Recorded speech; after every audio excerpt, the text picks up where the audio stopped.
বসেছিলাম 11 তারিখে দাওয়াতুল্লাহ ভাইজানের সামনে, তাও আবার ঝাড়খণ্ডে বসে।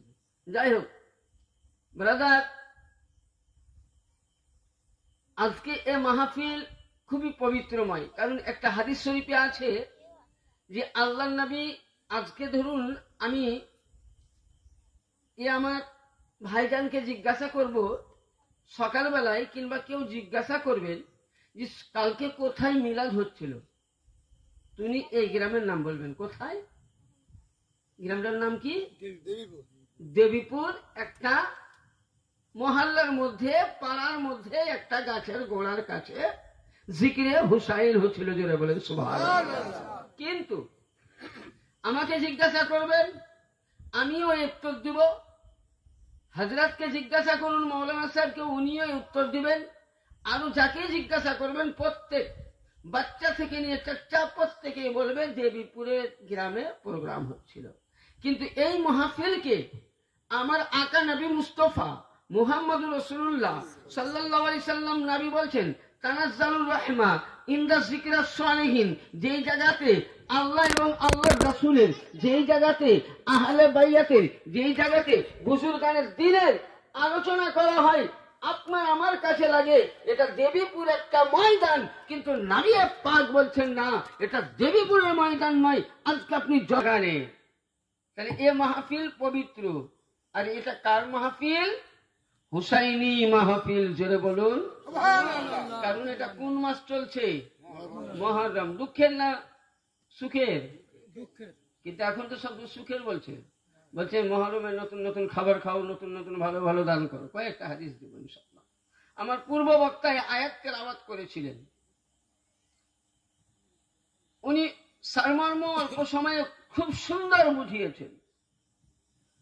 যখন এ আয়াতে মুকাদ্দাসা নাজিল হয়, কুল্লা আসআলুকুম আলাইহি আজরান ইল্লাল মুআদ্দাতা ফিল কুরবা, এ আয়াত নাজিল হয়েছিল কার জন্য? দেখবেন আমি কাউকে এখানে মানে হুড়া মারতে বসিনি, কাউকে আমি ঠোঁসা মারতে বসিনি, আমি দলিল দিয়ে কথা বলছি। কয়েকটা কিতাবের নাম বলছি, যেমন কিতাবের নাম কোরআনের তাফসির, তাফসিরে ইবনে কাসির 1 নম্বর, তাফসিরে ইবনে ইরাবি, তাফসিরে মাদারিক, তাফসিরে জালালাইন। এসব তাফসিরের মধ্যে বিশ্ববিখ্যাত তাফসির যেটার নাম হলো তাফসিরে জালালাইন। কি বললাম? জালালাইন। যেটা সুন্নি বলেন, দেওবন্দ মত বলেন, তাবলিগি মত বলেন, শিয়া মত বলেন, ফারাজি মত বলেন, মানে 73টা মাযহাবের মাদ্রাসায় কিন্তু তাফসির পড়ানো হয়। তাফসিরটা কি? নেড়া আরবি, একটা করে কোরআনে আয়াত আর কিছুটা নবীর হাদিস। তাহলে একটা আরবিক জিনিসের উর্দু তর্জমা আমি নিজের মন মতন করব, আরেকজন আপনার মন মতন করবে। কিন্তু যখন তাফসির করবে কোন শিক্ষক, এর কিন্তু বাইরে যেতে পারবে না। পারবে কি বাবজিরা? পারবে? পারবে না। তো তাফসিরের মধ্যে লিপিবদ্ধ আছে যে এ আয়াত যখন নাজিল হয়, তো আমার আকা নবী মুস্তাফা মুহাম্মদুর রাসূলুল্লাহ সাল্লাল্লাহু আলাইহি সাল্লাম এই আয়াতের দিকে লক্ষ্য করে ওই সময় আমার আকা নবী মুস্তাফা করলেন কি, কার বাড়িতে নাজিল হচ্ছে? আয়াতখানা নাজিল হলো উম্মে সালমা রাদিয়াল্লাহু তাআলা আনহা, নবী পাকের স্ত্রীর বাড়িতে। এবং এটা আপনি মিশকাত শরীফের হাদিসে পাবেন, মিশকাতুল মাসাবি কিতাবে। বর্ণনাকে বিখ্যাত রাবি, বিখ্যাত সাহাবী হযরত সাইয়্যিদিনা জাবির রাদিয়াল্লাহু তাআলা আনহু কি বর্ণনা করছেন যে আমরা নবী পাকের দরবারে গেলাম, তো দেখতে পেলাম নবী পাক একটা কম্বল ওড়ে আছেন, মানে চাদর কামলিওয়ালা এইভাবে দিয়ে আছেন। তো মনে হচ্ছে যে কম্বলের মধ্যে কেউ যেন কি হলো ভরা আছে। তখনই আল্লাহর নবী দুহাত তুলে বলছেন, আল্লাহুম্মা হাউলাই আহলি বাইতি, আল্লাহুম্মা হাউলাই আহলি বাইতি, ইয়া আল্লাহ এরা আমার পরিবার, এরাই আমার বংশধর। ইন্নামা ইউরিদুল্লাহ লিইযহিবা আনকুম রিজসা আহলা বাইতি ইউতাহিরকুম তাতহীরা। আল্লাহ চাদরের মধ্যে যারা রয়েছে এরাই আমার আওলাদ, এরাই আমার সন্তান, এরাই আমার পরিবার। আল্লাহ এদের কাছ থেকে দুনিয়ার সমস্ত নাপাককে দূর করে দাও। তাহলে চাদরের মধ্যে কে ছিল এবার দেখতে হবে। হ্যাঁ, জাবির রাদিয়াল্লাহু তাআলা বলছেন চাদরের মধ্যে কে? নবী চাদর খুলে দেখছেন না হযরতে ইমামে হাসানে মুস্তাফা, ইমামে হুসাইনে পাক, মাওলায়ে কায়নাতে পাক, খাতুনে আতাহারে পাক আলাইহিমুস সালামা এবং নবী পাক 5 জন, আর 5 জনকে নিয়ে পাক পাঞ্জাতন। পাক মানে পবিত্র, তন মানে দেহ, পাঞ্জা মানে 5 জনকে নিয়ে একটা পবিত্র দেহ। তাহলে ওখানে নবী কাদেরকে পাক পাঞ্জাতন বললেন? এখানে যদি কেউ বলে যে নবীর পরিবার আহলে বাইত, না, ওই জায়গায় উম্মে সালমা ছিল। নবীর উপরে যখন আয়াত নাযিল হয় উম্মে সালমা বলছেন, ইয়া রাসূলুল্লাহ, ইয়া হাবিবাল্লাহ, আনা মাআকুম, নবী আমিও তো আপনার পরিবারের মধ্যে। নবী বলছেন, ওয়ালা খায়রু মিনহু, ইয়া সালমা তুমি কি ঠিক আছো? বলে কেন হুজুর? বলে আমি তো আপনার স্ত্রী, আমি তো আপনার ঘরানার মেয়ে, আপনার বউ। বলে হ্যাঁ ঠিক। বলে নবী তাহলে আমি এদের সমতুল্য কেন হতে পারবো না? নবী বলছেন আসমান থেকে নিয়ে জমিন অবধি যতটা ডিফারেন্স তোমার মধ্যে আর হযরতে হাসান ও হুসাইনের মধ্যে এতটাই ডিফারেন্স। তাহলে ওখানে নবীর স্ত্রীও আহলে বাইত হয়নি। এইবার আয়াতকে লক্ষ্য করুন। আমার পূর্ব বক্তা পড়েছিলেন কুল্লা আসালুকুম। নবী যখন এই আয়াতে তাফসীর করছিলেন, আমার মতন মৌলবী সাহেবের সামনে নয়, আমার মতন মৌলবীকে বললে তো বিশ্বাস করতাম না, করতাম? হ্যাঁ, আমার ভাষা বুঝতে পারছেন তো? আমি একটা একটা করে বলছি, আজকে কোনো সুর টুর বা আমি দেবো না। বেশিরভাগ আপনাদের দোয়ার বারকাতে আমি বেশিরভাগ হাওড়া ডিস্ট্রিক্টে প্রোগ্রামটা আমার বেশি হয়, বা 24-25 এলাকায়। তো ওই সময় নবী আমার সাহাবী বর্গর মধ্যে বলছেন, যখন আয়াতে কারিমা কি বলছেন, কুল, যে হে নবী আপনি বলে দিন আপনার উম্মতকে আমি যা কিছু দিয়েছি, আসআলুকুম আলাইহি আজরান, আপনার ওসিলাই দৌলত, আপনার ওসিলাই অট্টালিকা, আপনার ওসিলাই বিবি, আপনার ওসিলাই টাকা, আপনার ওসিলাই দৌলত, আপনার ওসিলাই সমস্ত দুনিয়াবি দিয়েছি। হে নবী উম্মতের কাছে কিছুই বদলা চাই না। আমার আকা বলছেন, হে রব্বে কাদির, তাহলে আমার উম্মতের কাছে কি চাও? আল্লাহ পাক বলছেন, ইল্লাল মুআদ্দাতা ফিল কুরবা, আমি আসমান দিয়েছি, এর বদলা যদি দিতে চাই তোমার আহলে বাইতকে ভালোবাসতে বলো। আমি জমিন দিয়েছি উম্মতকে, এর বদলা দিতে গেলে আহলে বাইতকে ভালোবাসতে বলো। আমি দৌলত দিয়েছি উম্মতকে, আহলে বাইতকে ভালোবাসতে বলো। আমি টাকা দিয়েছি উম্মতকে সংসার চলার জন্য, একে আহলে বাইতকে ভালোবাসতে বলো। আমি আল্লাহ যা দিয়েছি এদেরকে বলো যে আমার আহলে বাইতকে ভালোবাসবে, নবীর ঘরানাকে ভালোবাসবে। আমি আল্লাহ যা দিয়েছি এর বদলা মনে করে মেনেই নিব। তাহলে আল্লাহ কি বললেন? আমার আহলে বাইত, কুরবি লোক আহলে বাইত করিবি। এই সময় এই তাফসীর যে কিতাবগুলোর নাম বললাম, এখানে সাহাবীরা বলছেন, কি বলছেন?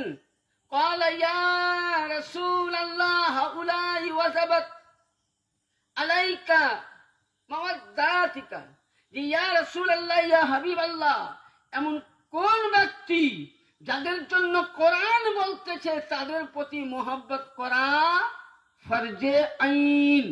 কি বললাম? নামাজ পড়া কি ফরজ না সুন্নাত? আওয়াজ করবেন। নামাজ পড়া কি? আমার ভাষা বুঝতে পারছেন তো? নামাজ পড়া কি ফরজে আইন। আচ্ছা, এক ওয়াক্ত যদি নামাজ কাজা হয় তো নেকি হবে না গুনাহ হবে? নেকি হবে না? কাজা হলেও নেকি হবে না? আচ্ছা, তাহলে নামাজ ফরজে আইন। পয়সাওয়ালাদের জন্য যাকাত দেওয়া ফরজ, টাকাওয়ালার জন্য হজ করা ফরজ, প্রতিটা মুসলমানকে কলমা পড়া ফরজ, সত্রে আওরা ঢাকা ফরজ। তাহলে আমি এখন করছি কি? আল্লাহর হুকুম মানলাম। আমি বলছি, অনেকে বলছে কোরআনে যা বলে আমি তাই মেনে নেব। মিডিলে আমি একটা তাফসীর দিলাম।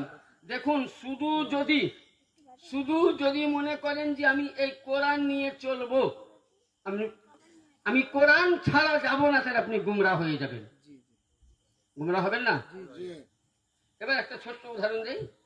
যেমন ধরুন আমরা অজু করি, তো প্রথমে কি করি? তারপরে কুল্লি করি, মাঞ্জন করি, তারপরে 3 বার গাড়গাড়া করি, নাকে পানি দিই।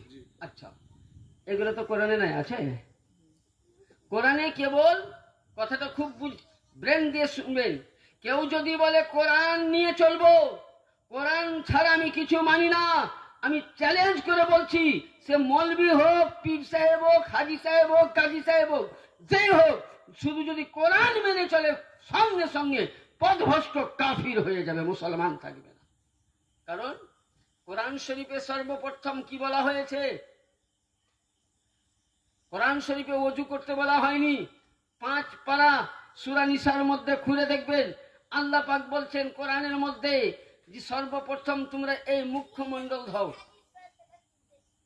2 নাম্বার এই হাত ধোও, 3 নাম্বার মাথার মাসা করো, 4 নাম্বার পা ধোও। কিন্তু মুখ আমরা কবার ধোই? কয়বার ধোই? কিন্তু কোরআন 3 বার বলেনি, 2তে বলেছে। আমার মশলা খুব বুঝবেন, তবে নাহলে আপনি কোরআন হাদিসের তাফসীর বুঝতে পারবেন না। কোরআন বলতেছে মুখমণ্ডল ধোও, আর মাথা কি বলে? মাসা করো, হাত ধোও, পা ধোও। এই 4টা ধুয়ে আপনি যদি আল্লাহু আকবার করে নামাজে দাঁড়ান, তো নামাজ হবে? কেন হবে না? এটা তো বলছে কোরআন ছাড়া মানা করে না, হেরে ভাইদের কথা না। আমি বলছি আছে কিনা দেখাচ্ছি, কোরআন কি আছে আমি দেখিয়ে দিচ্ছি খুলে। তাহলে কোরআন কে বুঝতে গেলে রাসূলের হাদিসে কি হয় বুঝতে হবে, প্রয়োজন আছে। ইয়ানি কোরআন বলতেছে ধুতো করো, ঠিক, হাত ধুতো করো, মুখ ধুতো করো, মাসা করো, পায়ের ধোও। এটার ব্যাপার জানতে গেলে তাফসীর যেতে হবে, হাদিস যেতে হবে। তো বেরাদার, যেমন কোরআনের মধ্যে ওযু লিখা নাই, কোরআনের মধ্যে নামাজ লিখা নাই, কোরআনের মধ্যে সাদকা লিখা নাই, কোরআনের মধ্যে হজের বয়ান লিখা নাই, তাহলে এগুলো বুঝতে গেলে তাফসীরের দরকার। তো বেরাদার, ওইরূপ আল্লাহর নবীর দরবারে বলতেছেন, ইয়া রাসূলুল্লাহ, ইয়া হাবিবাল্লাহ, আজকে যাদের প্রতি যেমন নামাজ পড়া ফরজ, তাদেরকে ভালোবাসলে এদেরকে মোহাব্বত করতে হবে। ফরজ সে কোন ব্যক্তি? আল্লাহর নবী বলছেন, ওয়া আবনাহুমা আলী ও ফাতেমা, হযরতে আলী, ফাতেমা এবং তার 2 সন্তান। জোরে বলুন সুবহানাল্লাহ, সুবহানাল্লাহ। তাহলে কয়টা হলো? 4 জন। জি, 4 জন। তাহলে আমি নামাজ পড়বো, ফরজ মেনে নিব। আমি রোজা রাখবো, ফরজ মেনে নিব। হজ করব, ফরজ মেনে নিব। যাকাত দিব, মেনে নিব। কিন্তু যখনই বলবো আহলে বাইতের মোহাব্বত করো, তো বলে এটা কোনো দলিল নাই। তাহলে এবার বলেন,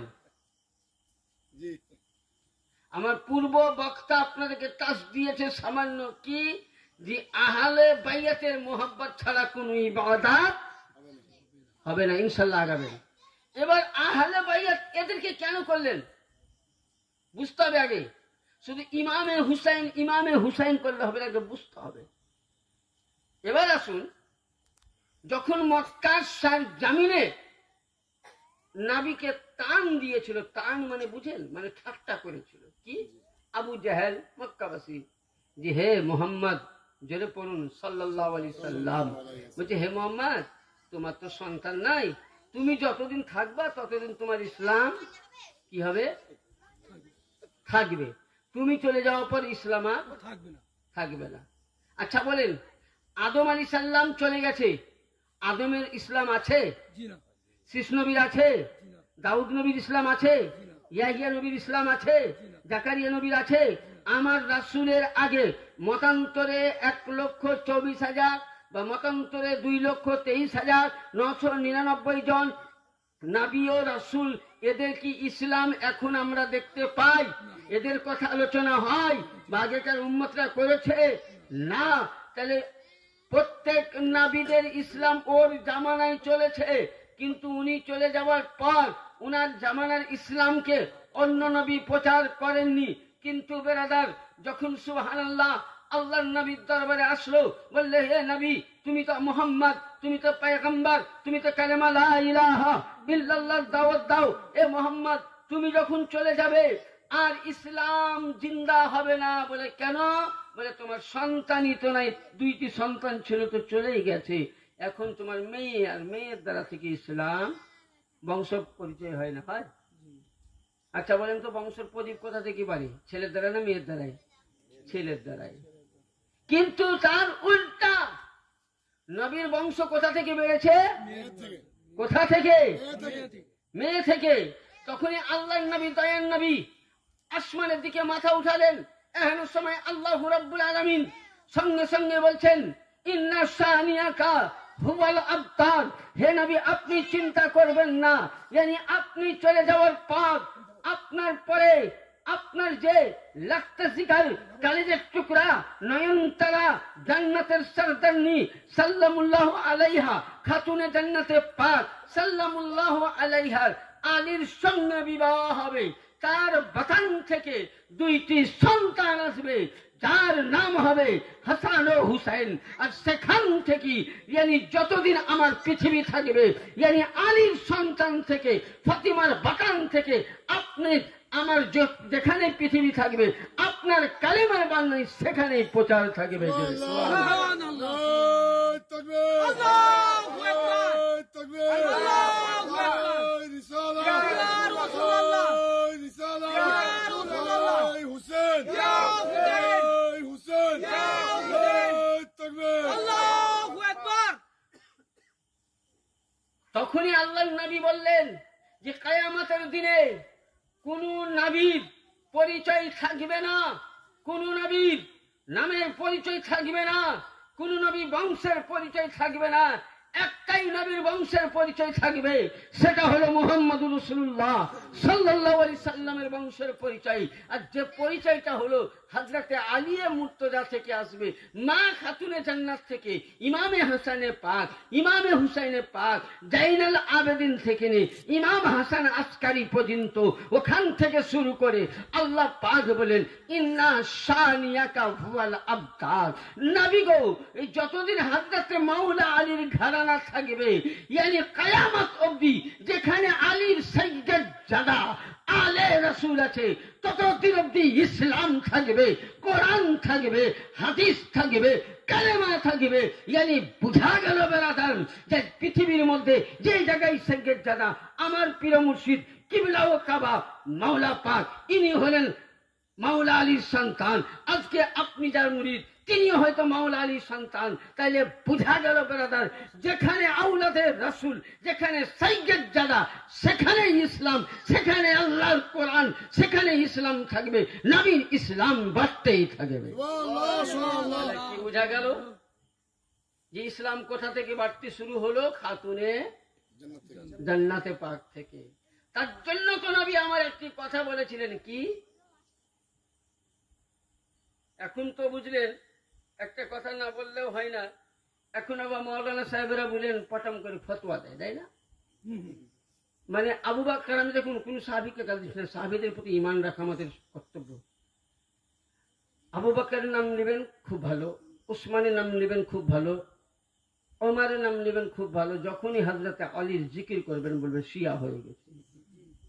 ইসলাম লেগেই আছে, হ্যাঁ, শিয়া। আচ্ছা, তাহলে সাহাবী যেটা করেছে আমরা সেটা মানবো না, ওয়াহাবি যেটা বলছে সেটা মানবো? বলেন, সাহাবী যেটা বলছে সেটা মানবো। আপনার কথা কি? আচ্ছা, ওয়াহাবি যেটা বলছে সেটা মানবো না সাহাবীর কথা মানবো? সাহাবীর কথা মানবে। হ্যাঁ, সাহাবীর কথা মানতে হবে। আচ্ছা, কোরআন কার বাণী? আল্লাহর। জোরে বলুন, কার বাণী? আল্লাহর বাণী। কার বাণী? আল্লাহর বাণী। কোরআন আল্লাহর বাণী। কোরআনের ভাষা কার? আল্লাহ। তো কোরআনের কথা চলবে না মোল্লার কথা চলবে? কার কথা চলবে? আল্লাহর কথা, মোল্লার কথা নয়। এবার আসুন যে সাহাবায়ে কেরামরা মাওলা আলীকে মেনেছিল কিনা? আরে সাহাবা আলাদা জিনিস। সাহাবীদের প্রতি মোহাব্বত রাখা সুন্নাত, আর আহলে বাইতের প্রতি মোহাব্বত রাখা ওয়াজিব। আহলে বাইতের প্রতি যদি চুল পরিমাণ গুস্তাখ থাকে, যদি মনের মধ্যে কিন্তু থাকে, তো আল্লাহ পাক বলছেন তোমার সমস্ত ইবাদত বরবাদ হয়ে যাবে। তাহলে কিসের জন্য? আপনি উঠান কিতাব, রাসূলের পাক একদিন বক্তব্য দিচ্ছেন,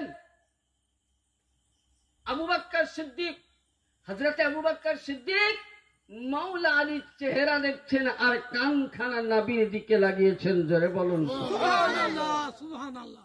আচ্ছা, আমি বক্তব্য দিচ্ছি, আপনি আমার চেহারা না দেখে মৌলানা সাহেবের চেহারা দেখেন, তো আমার রাগ উঠবে না? হ্যাঁ, হবে না? হবে না? হ্যাঁ, আমি বক্তব্য দিচ্ছি, আমার চেহারা না দেখে মৌলানা আলী মদনী সাহেবের চেহারা দেখছে।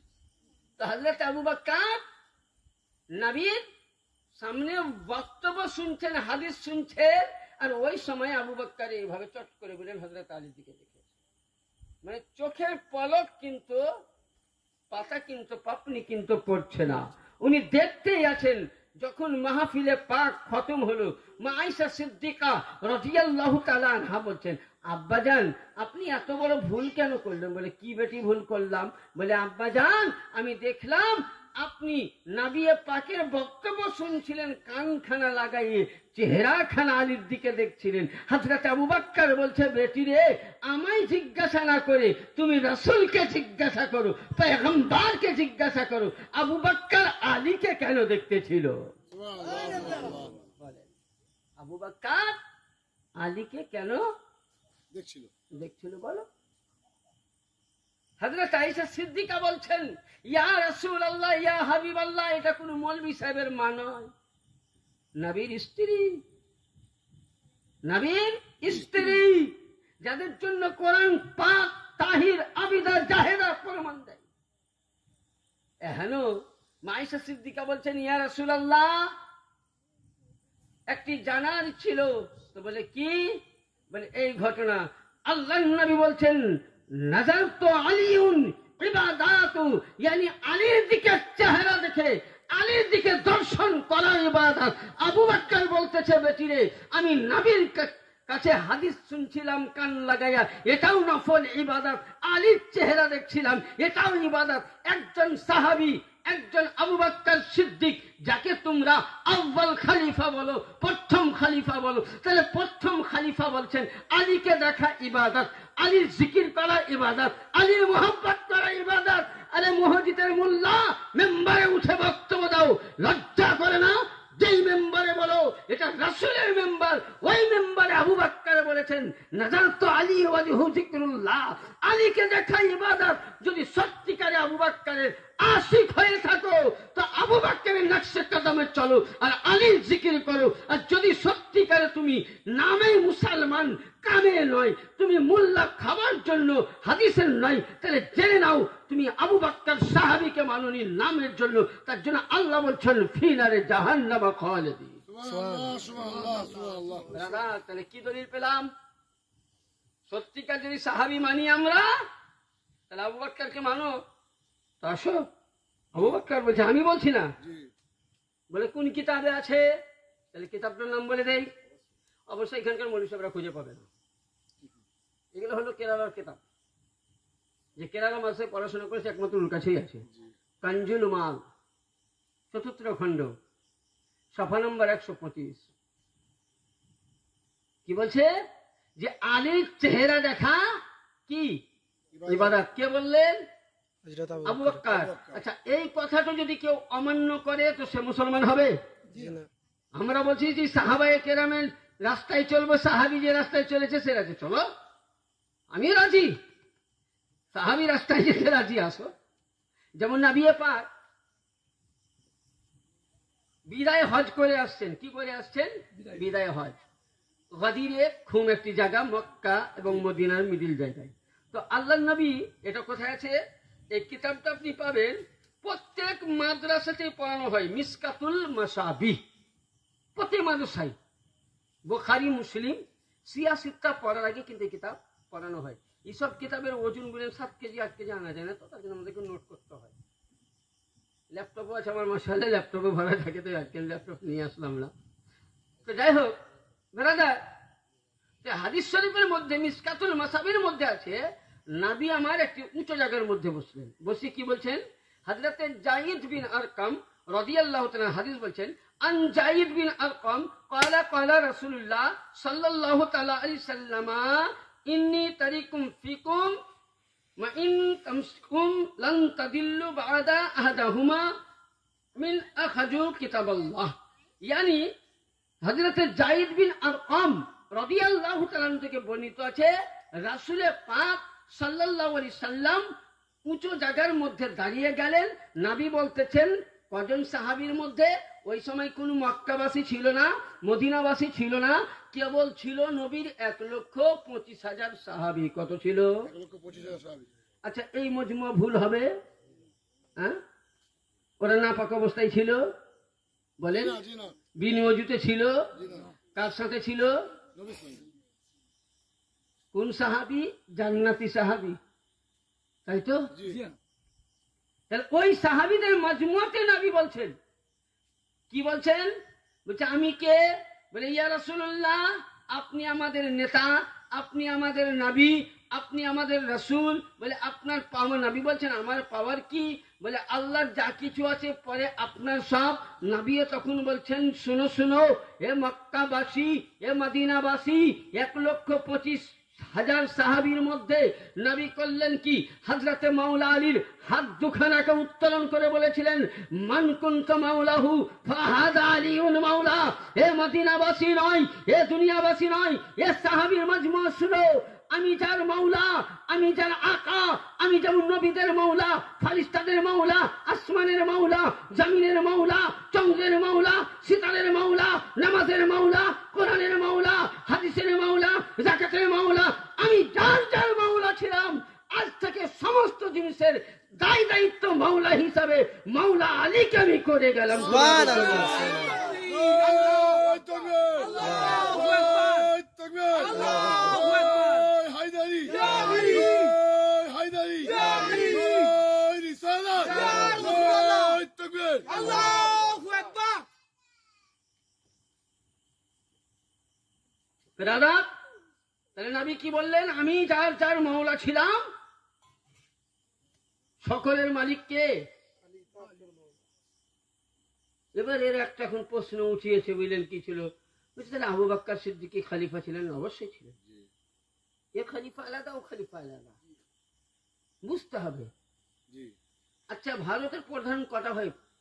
ভারপ্রাপ্ত মেলা কটা, কিন্তু একজন প্রধানমন্ত্রী, তাই তো? হ্যাঁ, তাই নামটা বলি না, স্বরাষ্ট্রমন্ত্রী, অঙ্কমন্ত্রী তো ভাগ আছে। তো আবু বকর, ওমর, ওসমান যারা খলিফা ছিলেন, এরা দুনিয়াবি খেলাফত প্রাপ্ত ছিলেন, দুনিয়াবি খলিফা ছিলেন। লোককে ভালো থেকে খারাপে আনা, ভালো থেকে ভালোর মধ্যে নিয়ে আসা, খারাপ থেকে ভালোতে নিয়ে যাওয়া, তাদেরকে সামলাবার জন্য খলিফা ছিলেন। কিন্তু নবী আমার মাওলা আলীকে যে খেলাফত দিয়েছিলেন, সে খেলাফত স্বয়ং আল্লাহ পাক দেননি। উঠাও রে কোরআনে পাক, সূরা আল মাইদা 6 পারার মধ্যে যখন নবী পাক বললেন মান কুনতু মাওলা ফাহাদা আলিউল মাওলা, তখন নবী পাকের কাছে জিবরিল আমিন কোরআনের আয়াত নিয়ে আসলেন, আল ইয়াউমা আকমালতু লাকুম দীনাকুম ওয়া নি'মাতু লাকুম দীনাকুম। হে নবী, যখন মাওলা আলীকে আপনি শ্রেষ্ঠ বলে ইসলামের নেতা করে গেলেন, আজকে আপনার ইসলাম পরিমুকাম্মাল হয়ে গেল। সুবহানাল্লাহ।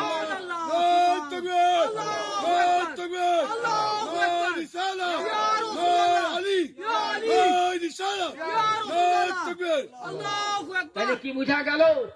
আমি বলছি না, কোরআন বলছে। আবার উঠাও সূরা আল মাইদা 166 নম্বর আয়াতের মধ্যে 6 পারায় আছে, নবী যখন মিরাজে গিয়েছিলেন, ইয়া আইয়ুহার রাসূল বাল্লিগ মা উনজিলা ইলাইকা, যখন এই আয়াতে পাক বললেন, বলে নবী আল্লাহর তরফ থেকে যা কিছু আপনাকে দেওয়া হয়েছিল সেই জিনিসটা আপনি উম্মতের মধ্যে প্রচার করেন। তাফসিরে খুলবেন, ওই সময় 3টি জিনিস দেওয়া হয়েছিল। কি দেওয়া হয়েছিল? উঠাও তাফসিরে জালালাইন যে কিতাবগুলো বললাম, তার মধ্যে লেখা ছিল কি? তাফসিরে এইভাবে লেখা ছিল যে ইয়া আইয়ুহার রাসূল বাল্লিগ মা উনজিলা ইলাইকা মির রাব্বিক বিলায়াতুকা আমিরুল মুমিনিন ইয়া আলী ইবনে আবি তালিব। यानी बुझा गেল যে স্বয়ং আল্লাহ পাক নবীকে বললেন যে রাসূল, আপনার পরে পরে খোদাইয়াতের যদি বেলায়াতের ভান্ডার কেউ হয় তো মাওলা আলী ছাড়া দুনিয়াতে যোগ্য কেউ নাই। কারণ যোগ্য হিসাবে আপনাকে বলি, তাহলে একটা হাদিস বুঝতে পারবেন। মানে একটা কথা বলতে গেলে আরেকটা বেরিয়ে যায়। কেমন কথা? যেমন নবী পাক মসজিদ নববীর মধ্যে একদিন বসলেন, সাহাবায়ে কেরাম হযরতে আবু বকরের হাতখানাকে নিয়ে বলছেন, উমারে আবু বকর, আজ থেকে তুমি ভাই ভাই হয়ে যাও। ওসমান গনিকে আরেকজন সাহাবীর ভাই ভাই করে দিলেন, আরেকজন সাহাবীকে আরেকজন সাহাবীর ভাই ভাই করে দিলেন, সকল সাহাবীর ভাই ভাই করে চারা লাগিয়ে দিলেন। এখানে সবাই হযরত আলী মুনচার হয়ে বসে আছে। তো নবী বলছেন, আলী কি হলো? বলে, হুজুর আপনি ইনসাফ ভালো করলেন না। বলে, কেন? বলছে, আপনি সবাইকে এক অপরের ভাই করে দিলেন। আবু বকরকে ওমরের করলেন, ওসমানকে হুজাইফার করলেন, 1,25,000 সাহাবীর এক এক করে আপনি সবকে ভাই ভাই করে দিলেন। তা আমার কি হলো? তো নবী বলছেন, তোমার লেভেলের ওরা নয়। জোরে বলুন সুবহানাল্লাহ। নবী কি বললেন? তোমার লেভেলের। আমি বলছি না, হাদিস বলছি। নবী বলছেন, শুনো, ইন্না আলিও, এ আলী শুনো,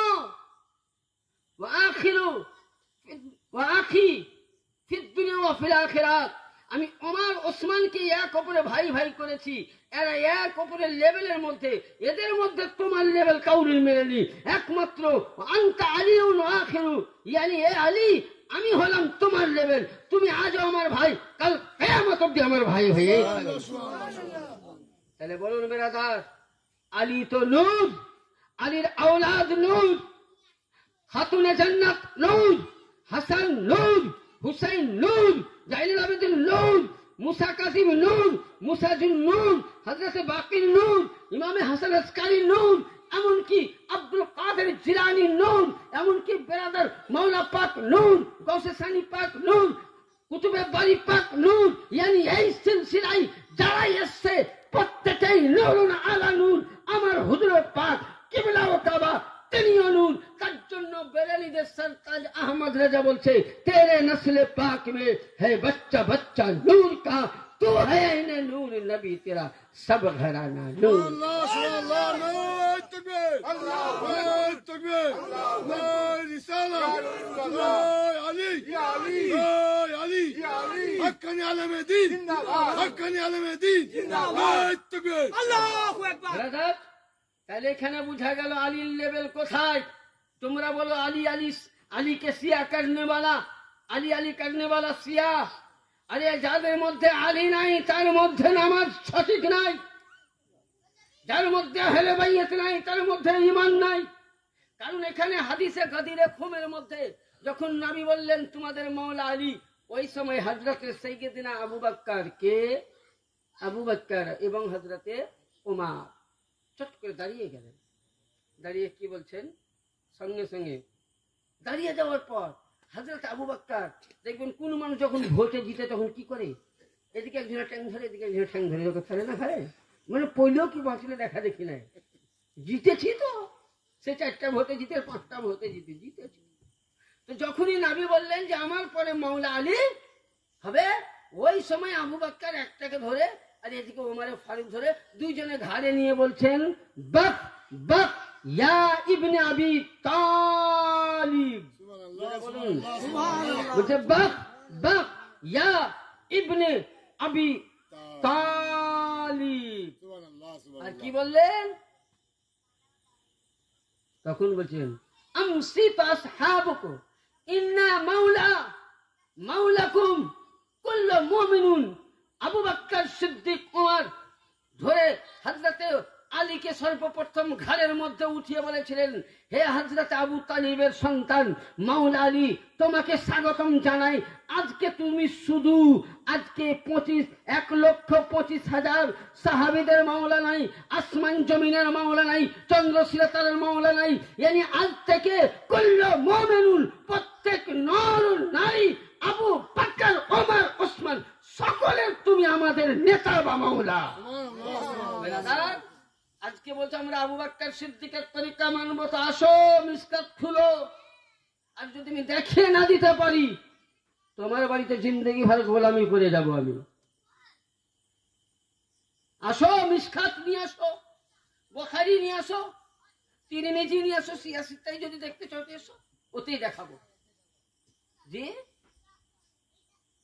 তাহলে হযরত আবু বকরকে বলছো মানবো, আর আবু বকরকে মানছো, আর আবু বকর মৌলা আলীকে মৌলা বলে মেনেছে। হযরত আবু বকর সুবহানাল্লাহ, হযরত ওসমান গনি আলীকে মৌলা বলে মেনেছে। হযরত আবু বকর বলছে আলীকে দেখাই ইবাদত। তাহলে বেরাদার, যে সাহাবীর নকশে কদমে চলতে চাও, তাহলে তোমরা তো সাহাবী মানো না। যে সাহাবী মানেন না, যে মুখে বলে সাহাবী মানি, সে কখনো মুসলমান হতে পারে না। তাকে বেদিন ছাড়া কিছু আর বলা যাবে না। বেরাদার, তাহলে হযরত আলী পাকের মশলা হলো সাহাবী। এবার আসুন যে আমরা রাসূল পাক সাল্লাল্লাহু আলাইহি সাল্লাম হযরতে মাওলা আলীর ব্যাপারে কি বলেছেন। অনেকে বলছে যে মাওলা আলীর ব্যাপারে একদিন একটা হাদিসে পাক আছে, কোরআনে আয়াতও আছে, আমি পড়তে গেলে অনেক সময়ের দরকার। আল্লাহর নবী একদিন মসজিদ নববীতে বসে আছেন। আবু বকর সিদ্দিক বলছেন, ইয়া রাসূলুল্লাহ, ইয়া হাবিবাল্লাহ, কিয়ামতের দিনে ইমাম ধরে উম্মতকে ডাকানো হবে। জোরে বলুন সুবহানাল্লাহ। প্রতিটা নবীর ইমাম ধরে একটা করে উম্মতকে ডাকা হবে। তো আমাদের ইমাম কে? আমাদের ইমাম কে? তো নবী আমার চুপ হয়ে গেলেন। কিছুক্ষণ পর আবার প্রশ্ন আসলো, নবী চুপ। যখন মসজিদ নববী দিয়ে মাওলা আলী আসছেন, নবী বলছেন, আবু বকর জিজ্ঞাসা করো, কি জিজ্ঞাসা করতে চাও? বলে, হুজুর কিয়ামতের দিনে ইমাম নিয়ে জিজ্ঞাসা করা হবে, তো আমাদের ইমাম কে হবে? বলে, দেখতে চাও? বলে, হ্যাঁ ইয়া রাসূলুল্লাহ। বলছে, তোমারও আমার ইমাম মাওলা আলী হবে। জোরে বলুন সুবহানাল্লাহ, সুবহানাল্লাহ, সুবহানাল্লাহ। তাহলে আলীর শান বুঝতে গেলে যেমন একটা ছোট্ট কথা বলি, নামাজ পড়তে গেলে ওযুর প্রয়োজন আছে না নাই? আছে। জোরে বলেন, আছে। ওযু দরকার? এই পেছনওয়ালা ঘুমাচ্ছে। জি হ্যাঁ, ওযু দরকার। জোরে কথা বলো। নামাজ পড়তে গেলে ওযুর দরকার আছে না নাই? হ্যাঁ, ওযুর দরকার।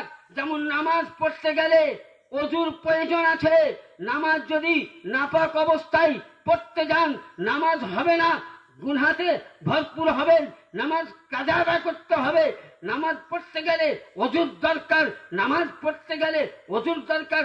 নামাজ জানতে গেলে ওযুর প্রয়োজন আছে। নামাজ বুঝতে গেলে আগে ওযুর প্রয়োজন আছে। যেমন নামাজ পড়তে গেলে ওযুর প্রয়োজন, আলীকে জানতে গেলে হালালি মায়ের হালালি বেটা হতে হবে। হারামি বেটা হলে আলীর শান বোঝা যাবে না। সুবহানাল্লাহ, সুবহানাল্লাহ। अली के बुझते गले हलाली माँ का बेटा होना चाहिए। हराम खाने वाला कभी अली को नहीं समझ सकता। अरे अली को समझने के लिए वली मिलना चाहिए। अली को समझने के लिए अबू बकर को मिलना चाहिए। अली को समझने के लिए उस्मान गनी से पूछो। अली को समझने के लिए उमर से पूछो। अली को समझने के लिए गौसे पाक से पूछो। अली को समझने के लिए कुतुबे पाक से पूछो। अली को समझने के लिए गौसे सानी से पूछो। अली को समझने के लिए मौला पाक से पूछो। अली को समझने के लिए हुजूर आला से पूछो। अली को समझने के लिए हजरत बड़ो पीर दस्तगीर से पूछो। अगर आली को जानना है तो वली के पास चलो। अगर आली को पहचानना है वली पकड़ो। अगर वली ना पकड़ो तो आली ना मिले तुम।